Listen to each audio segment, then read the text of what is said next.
Happy anniversary sa mga mare at pare kong ARMY!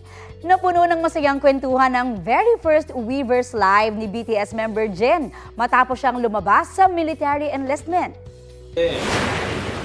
전역식 할 때 울었어요. 그래가지고 지금 막 눈도 붓고 사실 제 페이스 얼굴에 눈물도 나고 2번 울었어요. 원래 안 울려고 했는데 제가 또 좀 군인으로서 이렇게 얘기를 하자면 Umiyak man na nanatiling gwapo pa rin. Yan ang chika ni Jin kasunod ng kanyang military discharge kahapon. Proud niyang ipinakita sa live stream ang mga natanggap na award mula sa military service.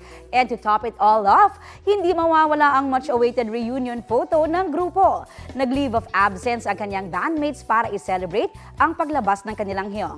Bago matapos ang live, pinasalamatan ni Mr. Worldwide Handsome ang ARMY sa matiyagang paghihintay sa kanyang pagbabalik.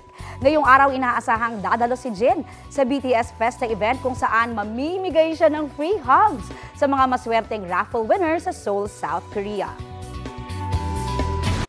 Kapuso, para sa mga maiinit na balita, mag-subscribe sa GMA Integrated News sa YouTube. Sa mga kapuso naman abroad, subaybayan nyo kami sa GMA Pinoy TV at sa www.gmanews.tv.